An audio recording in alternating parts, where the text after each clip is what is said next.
Hello friends, welcome to Study for You, Bifurcation of Andhra Pradesh, Continuation Part 2. Let's see.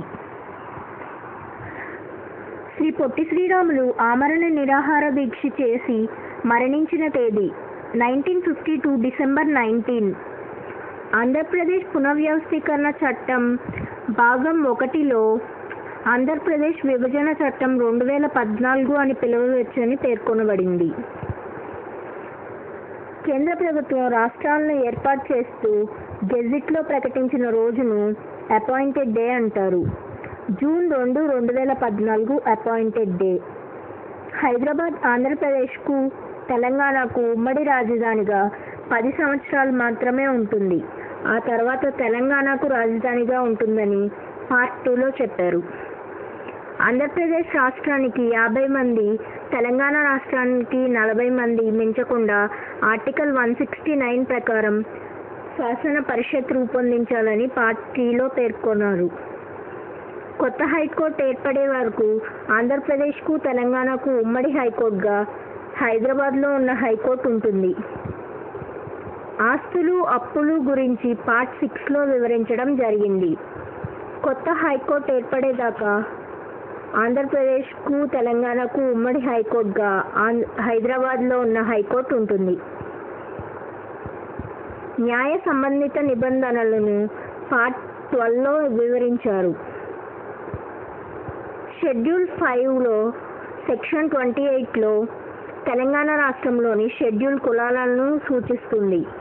Schedule 6 section 29లో Telangana రాష్ట్రంలోని schedule తెగలను సూచిస్తుంది.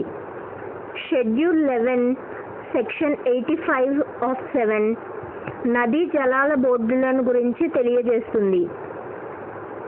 మొత్తం పునర్వ్యవస్థీకరణ బిల్లులో లోక్సభకు 38 సవరణలు చేసింది.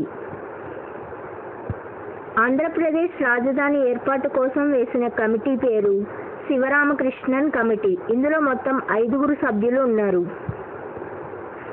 రాష్ట్ర ప్రభుత్వం 33,000 ఎకరాల భూమిని రైల్యాండ్ పూలింగ్ విధానం ద్వారా సేకరించింది. నూతన రాజధాని అమరావతి నగర ప్రాంతాన్ని క్యాపిటల్ రీజియన్ డెవలప్మెంట్ అథారిటీ కింద అభివృద్ధి చేశారు. ప్రస్తుతం capital region development authority chairman Sridhar. రాజధాని కేంద్రంగా 9 నగరాలను ఏర్పాటు చేశారు. అవి పరిపాలనా నగరం రాయపూడిలో ఏర్పాటు చేశారు, ఆర్థిక నగరం తల్లయ్యపాలెం, విజ్ఞాన నగరం శాఖమూరి, ఆరోగ్య నగరం కృష్ణయ్యపాలెం, న్యాయ నగరం నేలపారు, పర్యాటక నగరం ఉండవల్లి, ఎలక్ట్రానిక్ నగరం బేతపుడి, క్రీడా నగరం అబ్బరాజుపాలెం, విద్యానగరం ఐనవోలు. అమరావతి పూర్వపు పేర్లు ధరణికోట, ధాన్య కటకం. ఉమ్మడి సంస్థల విభజన మరియు పునర్నిర్మాణం గురించి 9 మరియు 10 షెడ్యూల్లో ఉంది. 10వ షెడ్యూల్లో 143 సంస్థలు ఉన్నాయి. ఉమ్మడి ఆస్తులను సుప్రీంకోర్టు 58:42 నిష్పత్తిలో పంచుకోవాలని సూచించింది.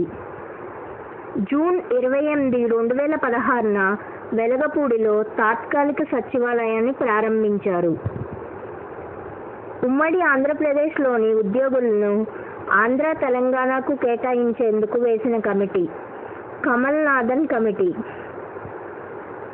అంతర్వేడ్లో డ్రెడ్జింగ్ కార్పొరేషన్, అనంతపురంలో బేల్ కంపెనీ నిర్మించనున్నారు. పారిశ్రామిక విధానం ప్రకారం పరిశ్రమలకు ఇచ్చే భూమిని 99 సంవత్సరాలు లీజుకు ఇస్తారు. విభజన చట్టం ప్రకారం ఆంధ్ర తెలంగాణ జనాభా నిష్పత్తి 58.32:41.68. ప్రస్తుతం తెలంగాణలో లోక్సభ సభ్యులు 17, రాజ్యసభ సభ్యులు 7.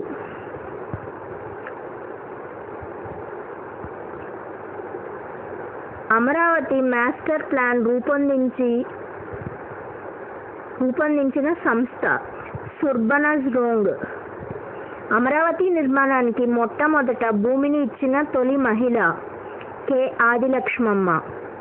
విభజన అనంతరం ఆంధ్రప్రదేశ్ రెవెన్యూ లోటు 16,200 కోట్లు.